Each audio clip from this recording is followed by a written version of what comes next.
Hi, today we'll be doing a 2008 AP Physics C free response. In the circuit shown above, A and B, over here, are terminals to which different circuit components can be connected. A.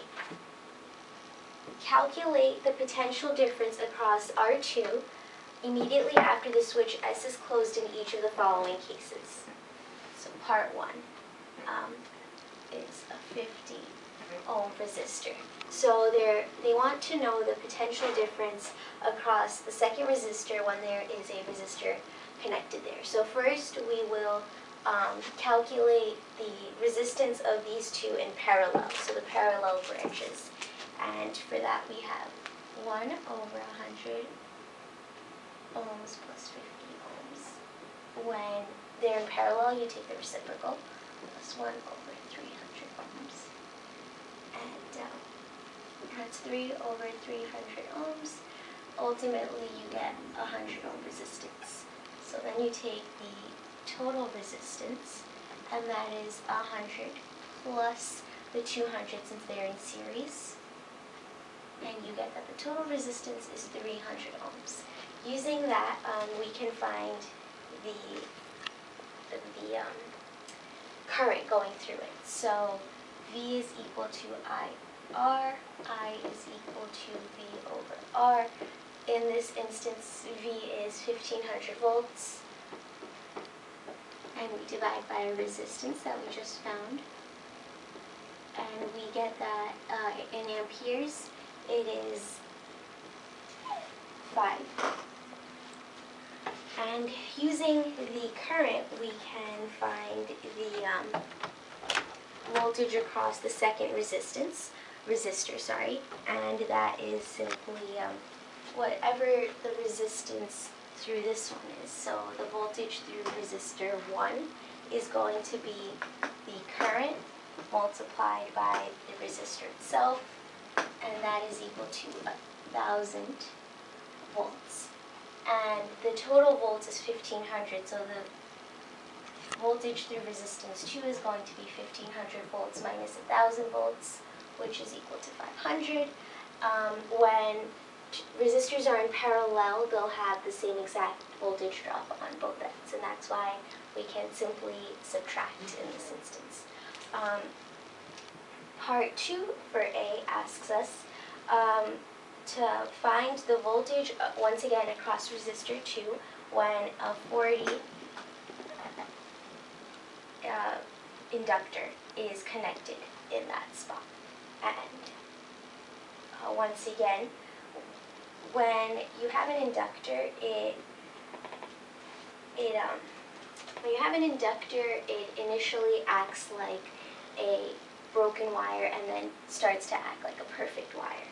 And in this case, you disregard the current through here. So I3 is going to equal 0 because this is going to act like a broken wire, and all the current will simply go through the second resistor. So we take the total resistance, and that is going to equal 300 ohms plus 200, disregarding this branch, which will give us 500 ohms. And we take the total resistance. Once again, we divide the voltage, which is 1500 volts, divide by our resistance, and we get a current of 3 amperes. Using the current, we can find the voltage through resistor 2, which we're looking.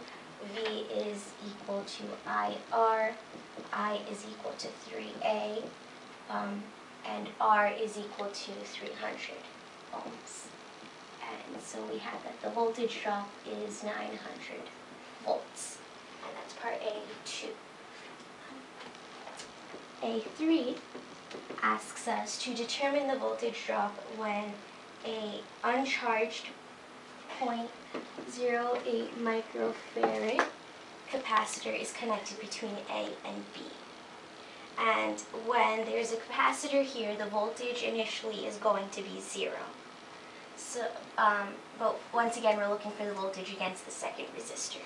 So if we take the total resistance for the parallel branches will have 1 over 100 ohms, because that is initially uncharged, plus 1 over 300 is equal to 4 over 300 ohms. And so we'll have 75 ohms of resistance.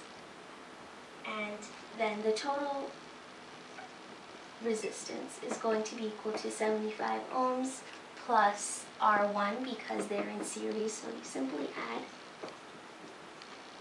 And you have a total resistance of 275 ohms. Using that, we can find the current, which is 150 voltages divided by 275 ohms. And if you do that out in your calculator, you will get that the amperes are 5.45. And once again, we're looking for the voltage drop across this. So V over 2R is going to be equal to 5.45 amperes times the resistor, which like always is 300 ohms. And that is going to give us 410 volts. This number has been rounded. And that is the potential drop against the second resistor. Now part B asks us, well, it states that the switch gets closed at time equals 0. On the axes below, sketch the graphs of the current in the 100 ohm resistor R3. So that's this one. They want us to graph the current versus time for all 3 cases. So we know that if we have a resistor, like in part A, then the current is going to remain constant because a resistor will always act like a resistor. It won't act like a broken wire or a perfect wire. And that way, that's the easiest one. Whenever a resistor is attached, the current will be constant.